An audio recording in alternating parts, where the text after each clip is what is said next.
So, did I really decide to cover this story because it shared the same name as an ongoing DC event? Yes, absolutely. That's the reason why, 100%. Absolute Power is a story arc from the first beloved Superman Batman series. It's the third story arc of the run. It's written by Jeff Loeb and was illustrated by the late Carlos Pacheco Perujo. Some of you may have seen the direct-to-video animated movies based on the first two arcs, Public Enemies and The Supergirl from Krypton, which were pretty well received. Though once we dive into this story, you're probably gonna see why they chose not to adopt this one. Speaking of which, our story opens with three mysterious figures hijacking the origin stories of Superman and Batman. In case there was any doubt about their intentions, besides the brutal murder of the Kents and saving Bruce after his parents are killed, they prevent the origins of multiple heroes including The Flash, Green Lantern, Martian Manhunter, and Aquaman. Years pass and we see that the Earth is under the dictatorship of Superman and Batman, the world's finest, corrupted to the point that they casually murder Green Arrow as a birthday gift for Superman. Speaking of Superman's birthday, his parents have thrown him a party. The three shadowy figures who adopted Superman and Batman and turned them into, to quote the now deceased Oliver Queen of this timeline, the Hitler twins, Lightning Lord, Cosmic King, and Saturn Queen, the founding members of the Legion of Supervillains. Who? Evil counterparts to the Legion of Superheroes back in the 31st century who have traveled back in time in an attempt to rule in the past by eliminating any potential threats. But not all of them. As we see, the patriotic spirit Uncle Sam is revived to his former glory by a still-alive Diana, aka Wonder Woman.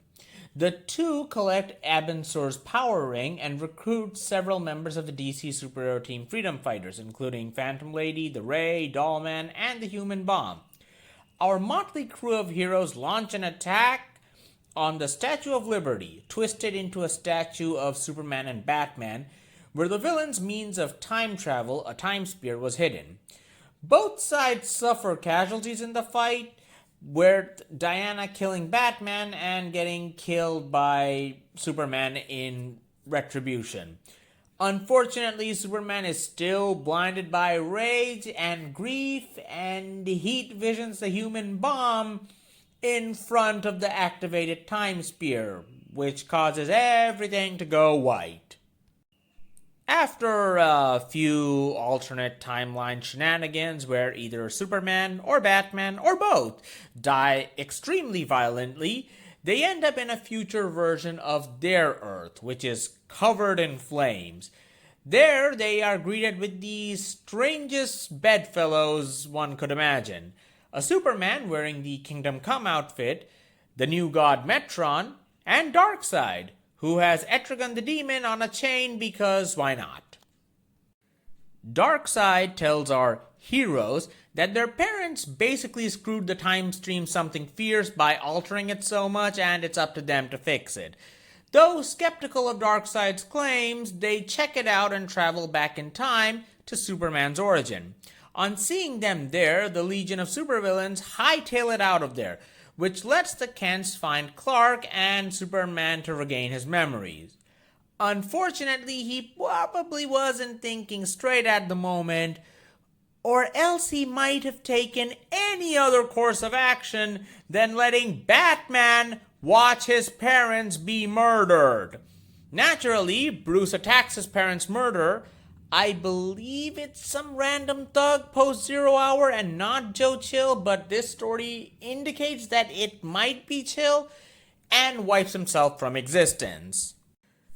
Out of ideas, Superman travels back to the present, which is currently ruled by Ra's al Ghul.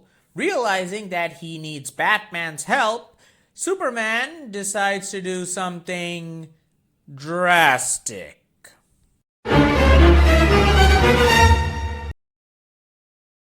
No, It's not what you sickos are thinking.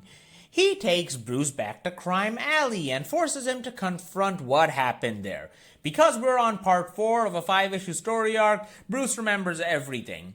And he can even fight as Batman despite never having done so in his life. We're not going to that. The two storm Ra's al Ghul's stronghold, even using the Lazarus Pit to restore a few heroes temporarily. But as they approach Ra's, they learn he isn't alone, as the Legion of Supervillains reveal themselves as his allies. Things go pretty poorly for the heroes until Batman is saved by Superman, who nearly dies in the process, which causes Bruce to slice Ra's head off.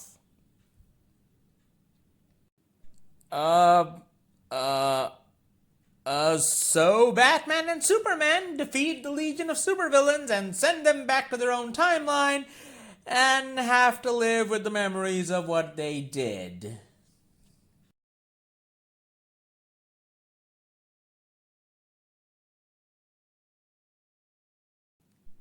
Yeah, I don't need to tell you why this wasn't made into an animated movie.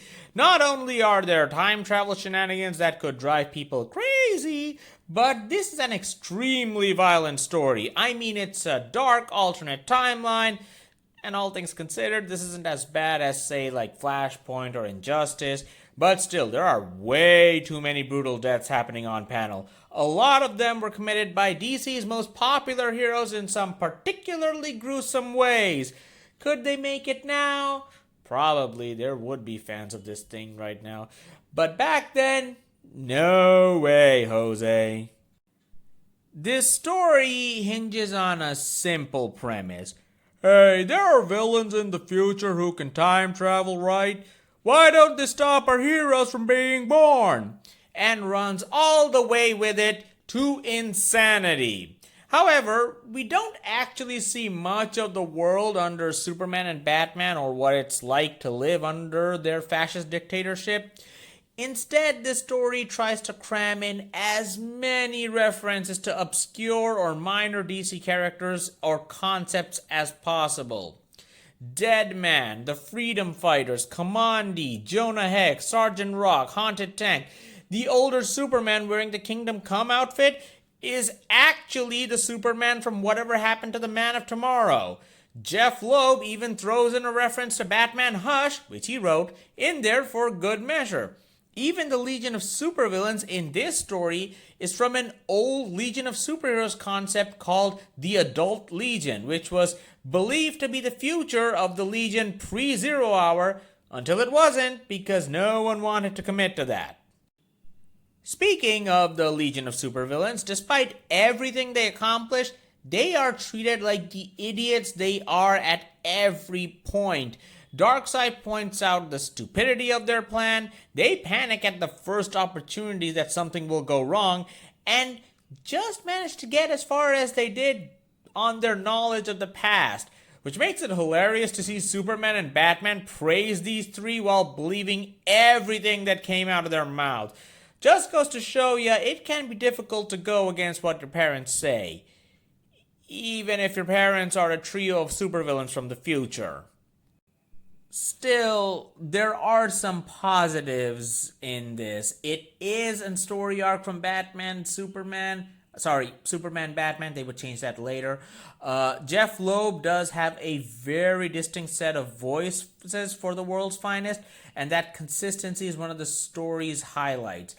This series used dual narrative bubbles for Clark and Bruce, which works really well to highlight the differences in their personalities and the similarities as well. After all, the Legion of Supervillains pointed out near the end, there's a reason why they picked Superman and Batman. There are very few people who keep the darkness so close to the light. And hey, the violence displayed is pretty nicely shown. It's very skillful. Perujo does a really good job. The inker Jesus Maruno, fantastic work.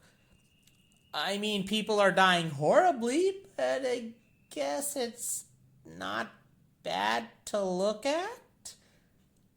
I'm gonna stop right now. Like and subscribe!